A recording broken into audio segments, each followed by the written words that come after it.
Hello everyone, I'm Chester44, and welcome to this Let's Play of Tyranny. Last episode, we made our way into these caves. I thought we'd be finding some hostile creatures that we had to kill, and we did find some beast people who we had to kill, because I figured, you know what, these guys are a problem. They ate the bodies before, so there's someone we'll need to kill. We'll probably find more beastmen inside that are Hold that hostile and we need to pose. I'll kill. work on my sketch of you. Lantry, I didn't expect you to suddenly talk like that. But anyway, we instead found this big outpost of people who have been hiding in here. Yeah, little concerning. Anyway, we need to figure out what's going on before we decide what to do. Let's go in here. We've got a little hut here that we can investigate. I doubt we'll find much. We gotta explore this place, see what we find. We got denizens here. We can just loot stuff. It doesn't count as stealing, surprisingly. Heavy cloth bracers. Ooh, that's actually might be useful for someone. Let me see. Lantry, could you use those heavy cloth bracers? You could. And you'll use them.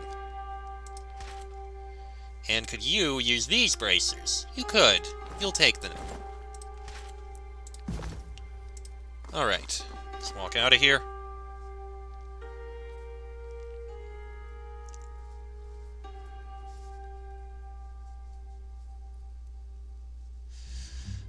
Loading screens. And I know why they're taking so long now, too. Okay, so that's just a denizen. But this one's a merchant. A Fatebinder. Gracious, did you come for... you'll want to speak to Master Jaspers. He's northeast of here, in the forge. Well, they have water, a little sunlight. A shame the neighbors are floating a bomb. Abominations. Staff of Storm's Heart. Abominations. This could be useful. For you? Actually, lower damage. Same. Actually, this one's slightly higher, but lower recovery. No, you're keeping this because of the regenerating and sigil of life. Those boosts are helpful for someone who I'm leaving as a healer right now. Rostrum Link. A weary-looking man observes you through dark, sunken eyes, nodding faintly as you approach. Fatebinder, greetings to you. Though unkempt and draped in disheveled rags, he bows deeply in the style of northern tiersman nobility. You observe that his right arm is emaciated and frail, seemingly rooted in place. Rostrum Link, son of the late Rostrum Volus. I saw you in the Bastard City shortly after Tunon's arrival. We've come a long way from them, haven't we? You'll want to speak to Wagstaff or Jaspos before you get too settled in. The former is down by the falls, the latter in his forge up north of the hall. Noted. Merchant Elegy. A Fatebinder. Fantastic. You should probably speak to Wagstaff in the chamber overlooking to the south. Indeed, I will get to them.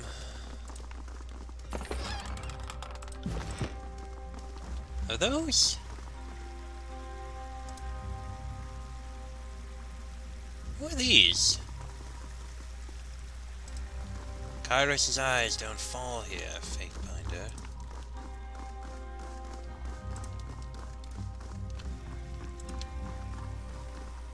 Doesn't appear to be anything over here.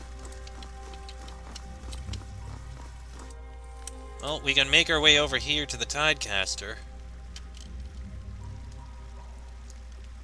Ah, that's the Bastard's Wound Farm. That's where we're going to need to get to.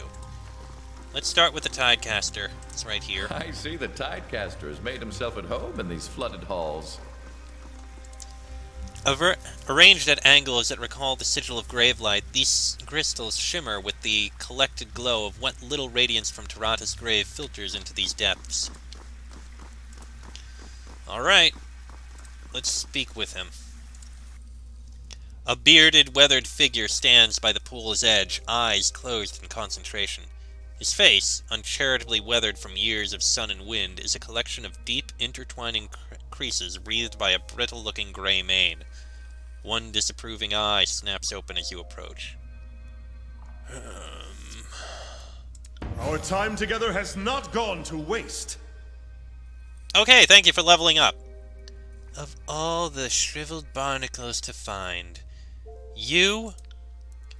By Kairos' swollen tit! You! What of Camberil? Hagrivar? Don't tell me you're all that's left! Step back, let them talk. They fought the good fight, but failed to cairn at the well. What's your excuse? How did you slither your way here? They're dead? So the militants have fallen, and you're all that's left? Fuck us all, Kairos really has one. And I didn't slither, it was more of a surreptitious crawl. Speaking of lowly vermin, what are you doing with this lowlife? Need me to give you two a moment? A moment? Hardly. I can't think of the last time Wagstaff has kept up his banter for more than a minute or two. Ever since you aged into that face of a worn tangerine, we've all had problems keeping things up around you. Speaking of improbable feats of tumescence, is that little apex boy of yours still ramming your stern on the regular? Howie remained silent. Aldanos died of his wounds from the Battle of the Gates of Judgment. How about you? I can only assume half the reason you're here is to find some new apprentices and fuck them. That's what I'd do. If you do want to reconnect, maybe I can give you some privacy.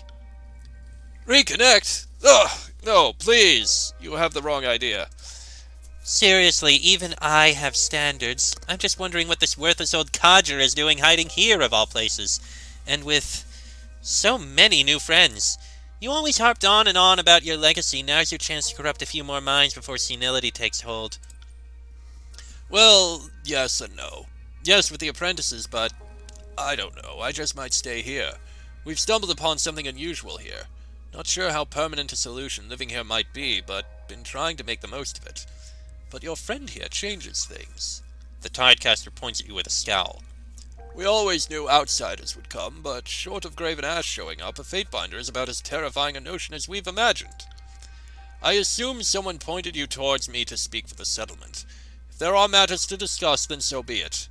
I may not like it, but I do lead these people. Frankly, only because nobody else can.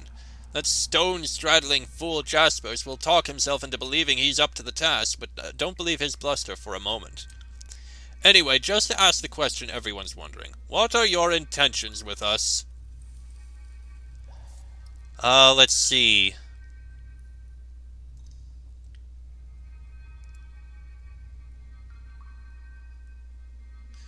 From your tone, it's safe to say you are knowingly in violation of Kairos' law. You are knowingly in violation of Kairos' law. Not that ignorance of the law is a worthy excuse. Yes, I think it's fair to say we all know of the law, and many have lived in fear of this day when one such as yourself decides to apply the laws of the topside to our little settlement. Let's see.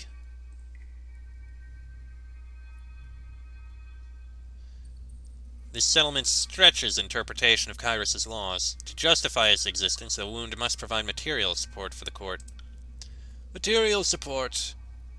In the north, I would call it a bribe. Glare silently.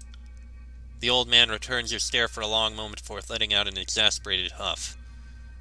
Well, what sort of support must we offer?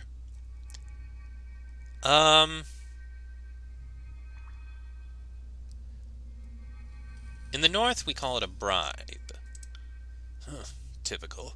Fatebinders, wandering bureaucrats and tax collectors. Better than being evicted, I suppose. He runs a hand across his face and down to the end of his beard, sighing loudly. On behalf of Bastard's Wound, my thanks for not murdering us. With a satisfied nod, Wagstaff cups his hand and bellows, The court will extend mercy! Wagstaff's celebratory yell echoes through the makeshift village and is answered by distant cries of relief and sobs of joy. As for that material support, we can provide you with rings to start, but it will take some time before we can deliver much more. There's much remaining that I need to fix around here. I can offer you something useful, however, so long as you're able to assist me with a little problem.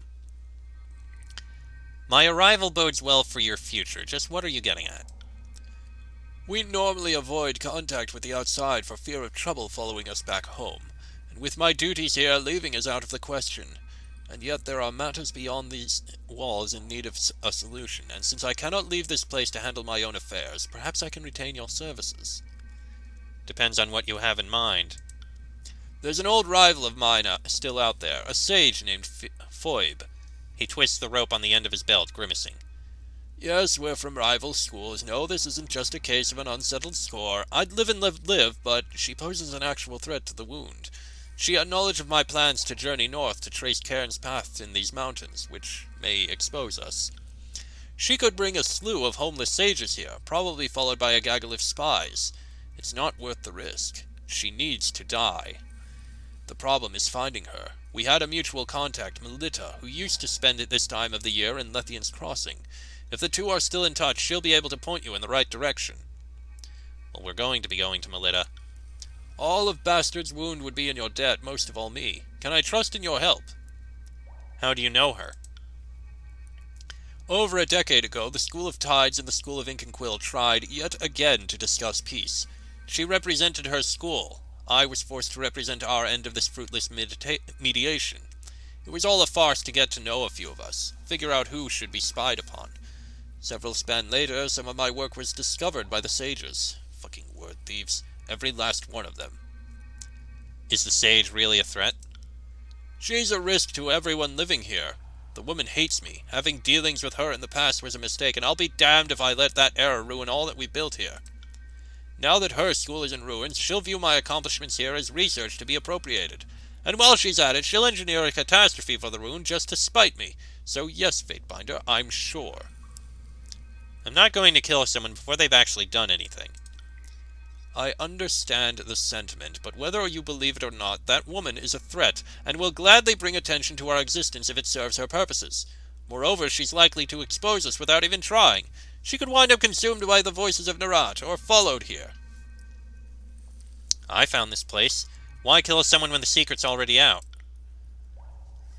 You don't give up patching a hole in the hull just because a new one opens. Look, I seem to be asking the wrong thing of the wrong person. I'm sorry, this all sounds so monstrous. This loose end is mine to solve. It's a quest.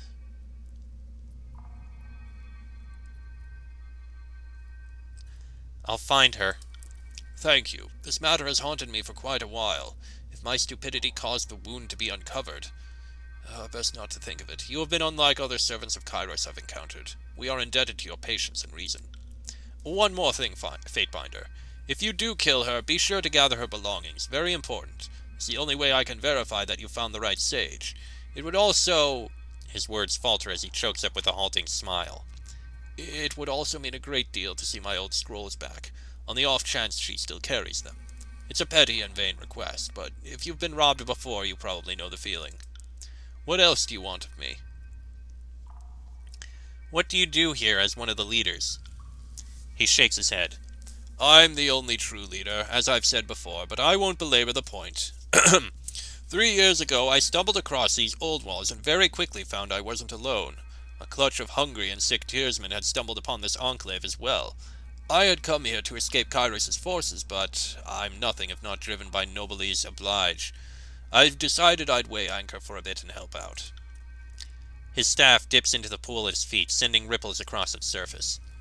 Water was both the problem and the solution.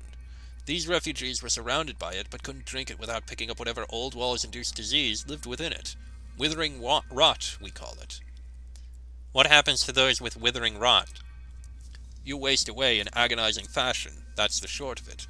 The water here slakes thirst for a moment. Those poisoned reported feeling dry no matter how they drank. They'd pissing and shitting out more than you put in, while being desperately thirsty all the time. Oh, wait, isn't that... That's... Oh, damn, what's the word for it? What's the word of that disease? That sounds familiar. I know the word. It's escaping my mind at the point. I find myself remembering, like... I remember hearing a story about how there was a rampant outbreak of it somewhere in London. It was potentially solved by some guy named Jon Snow, who was able to figure out that it was caused by shit in the water. Oh, why am I blanking on the word?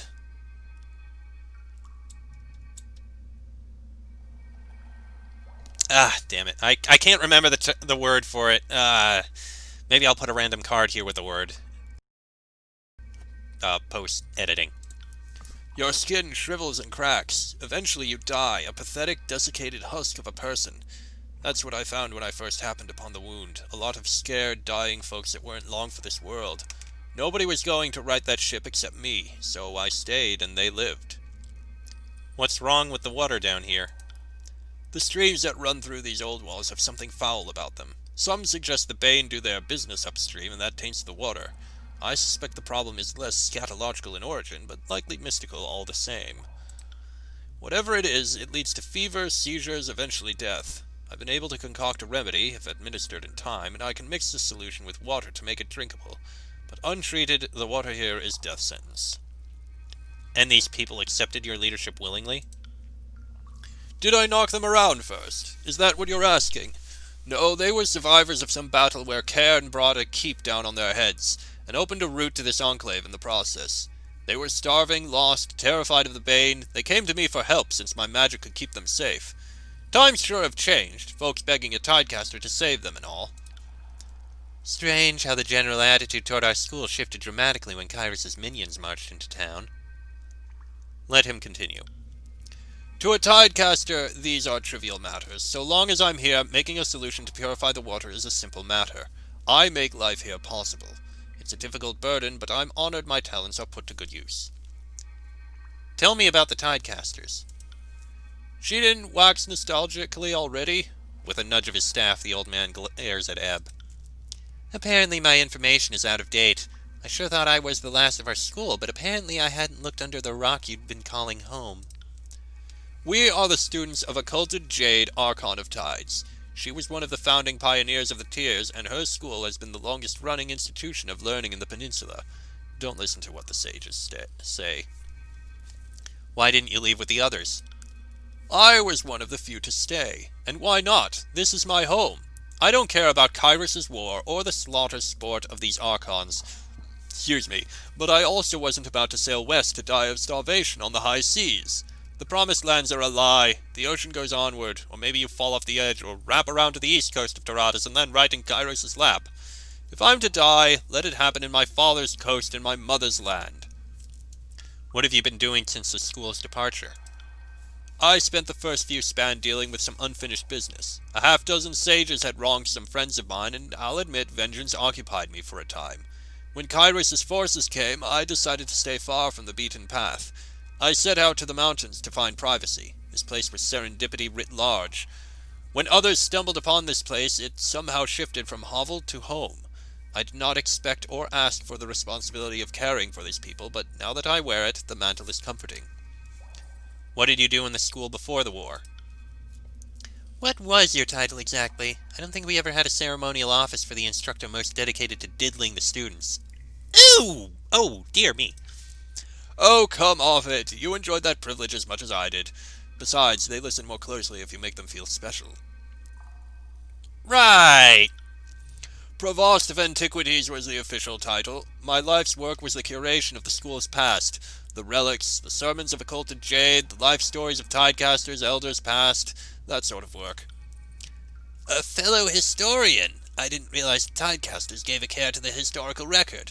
I wonder how your notes would compare to the chronicles of the sages. I'm sure I could fill in countless gaps in your accounting. The tidecaster glares at Lantry with contempt. A quiet hiss escapes Ebb as she turns to Lantry, a sour expression splashed across her face.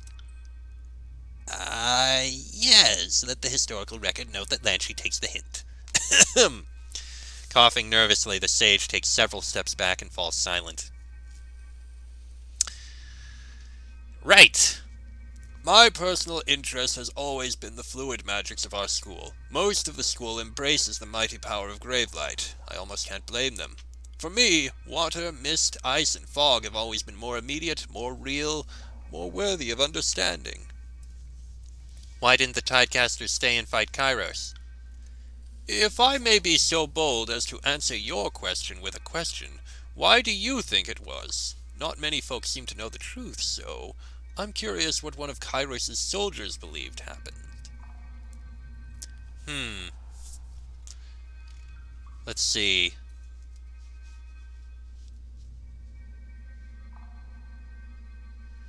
I assume they didn't want to die and felt their chances were better on the open seas, given the school's skill set.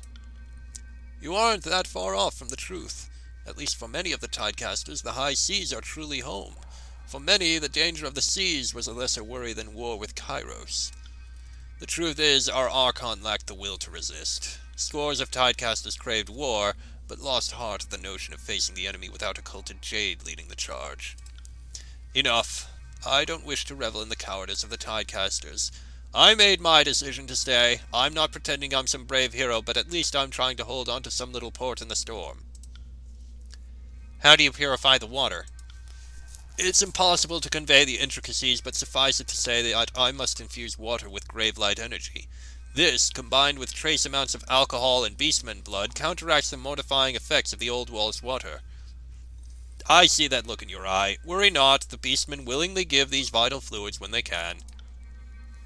It's a tiring process, but it produces clean and restorative water. Jaspos's product is an amateur's imitation, and will never sustain this place in the long run. That's why I've taken an insipid moniker as my apprentice, to safeguard this process. And unlike most, she knows just when to stay out of my way. What should I know about Jaspos? His eyes glave over at the mention of his rival's name. Ugh, if only that rock pounder would just shut up. He loves the sound of his own voice. He grips the roping on his waist, squeezing it with a clenched fist. Unfortunately, his forge is on the upper level, so his soliloquies flow down here to ensure my misery. This place has better acoustics than the Academy of Tides. Lucky me. He thinks because he can cleanse the water, not as well as I do, mind you, that he can pontificate at all hours of the day. I nearly drowned myself once rather than listen to one of his tirades, you know, but I knew the moment my body was discovered he'd be raining another righteous speech about cowardice down upon my corpse. That wouldn't do. Look, I'll say it plain. Jaspos has a big mouth, and he talks incessantly about transforming Bastard's wound into something great. But the truth is that he's just out for himself. He slams his staff into the ground, mouth quivering as he speaks. I built this place from nothing, and he thinks he can come in and claim it when the hard work has already been done? Not on my watch. I heard a beast woman here once held sway. He cocks an eyebrow. Ah, Reef Talon. Curious case, that one. She pawed her way into these caves a year ago with her cubs. A vicious fighter for certain. Bane of the Bane, I like to say. She took charge of the tribe, but had a curious way about her. The most fascinating beast I'd ever met. Oddly pensive, strangely polite, prone to bathing. Things got really unusual when, after a bloody dust-up with the Bane, Reef Talon healed some other members of the patrol with her touch. I can't say heal with a straight face. Those who had their wounds tended by Reef Talon felt spectacular for a few days, but by week's end a whole host of new maladies overtook them. Reef Talon was a mystic. She claimed she wasn't, and I've never known a beast to downplay her strengths, but as sure as water's wet, she could mend wounds with a mere touch, so she must have had some training. Having seen what her healing did, hindsight tells me why she would be hesitant to discuss her mystic training. What sort of problems happened to those who were healed? It started subtle, really. Folks treated by Reef Talon just slept a little less each night. At first, claiming they felt too hale and hearty to sit in bed. Later they'd be exhausted from days spent waking, yet unable to sleep. And after days of being sleepless, other things would start to go. Tempers, memories. Worst of all, a few who could work sigils lost the talent. Imagine spending an afternoon listening to Jaspos droning on about the virtues of pulverizing stone. You'd be frustrated and exhausted, somewhat murderous in intent, but for some reason you can't sleep. Night turns to day, which turns to night. We took to calling those afflicted the sleepless, and warned others of what became of those cured by Reef Talon. What became of Reef Talon? A few span back, a patrol of disfavored were in the mountains, searching areas struck by Cairn's magic. So they said. Well, they stumbled on our refuge, and being disfavored, were shocked and appalled not just by our squatting in the old walls, but by the beastmen living with us. A few even deferred to Reef Talon during the parley, and seeing humans look to a beast woman was rather appalling to those iron thugs. The meeting quickly turned violent. Man leads beast, not the other way around. Such things should not require an explanation. We bested the disfavored, but Reef Talon fled during the altercation. I guess a combination of guilt from warping her fellows with magic and the feeling of shame that her presence roused the disfavored to attack us. I have no proof, but I think Reef Talon fled to save us from her. There's plenty of folks who hate her, but I for one don't think her actions were ever malicious. Protecting this place is all she cares about, and she probably realized she had to go save us all. She had to go to save us all. Regardless of her specific motivation, I'm certain she fled deeper into the old walls, not topside. Someone claims she dove into the water, another claims she accessed a teleporter. Either way, she hasn't been into the village since the disfavored arrival. If anyone can survive the depths of the old walls alone, it's Reef Talon. That said, she's been gone a while now, and I'm not sure I'd wager money on her survival to date. What happened to the Sleepless? When Reef Talons fled, almost all of the Sleepless went with her. Whether they chased her out of anger or fear of being deserted, I don't know. You might find a few here in the refuge, but most of them have taken their chances in the depths of the old walls. Isley, a woman whose life is already marred by the tragedy of wedlock to Jaspers, was the last person healed by Reef Talon. She is still cogent. Who knows how long that'll last, poor woman. The Sleepless grow more detached from reason with each day spent waking. I half imagine most went into the old walls to find death at the talons of the Bane. If I lost the ability to rest, if my magic was taken from me, I'd probably do the same. That's all for now. Good. He closes his eyes and returns to his recitation. And decide how to deal with the settlement is our question. Which we already did, I guess.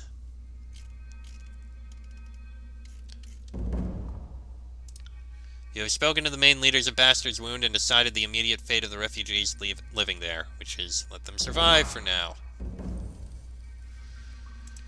Okay, and we have a level up here for Barrack, definitely. I guess another point in accuracy for the sake of it. And as for ability, chance for Barrack's engagement attacks to occur. Oh right, a chance to attack enemies as they engage you. I forgot that was a thing. Bonus to Might and Resolve. Or for each enemy engaging him, Barrack gains a bonus to any damage he deals. That sounds very impressive. But I think the engagement attack might be a good choice to have. Indeed. And, oh, all of you together. Right. Let's see. And that's Insipid Moniker, who's the other one we'll need to investigate. But I think we'll investigate that in the next episode, because this one has actually gone on about long enough. In my opinion, anyway. That was a long conversation. I imagine Wagstaff likes to hear himself talk just about as much as Matt as Jaspers. We'll investigate these other places soon enough. But for now, I'm ending this episode here. Next episode, we'll keep exploring through this place. Probably going to be a lot of exploring around through here until we eventually make it to Jaspers, who might be another episode in his own right. But that'll be in the next episode. So until then, I'm Chester44. That is Jason Pendragon, Barrack, Lantry, and Ebb. This has been a Let's Play of Tyranny. What are you doing? Okay, I'm stepping back. And I shall see you all next time.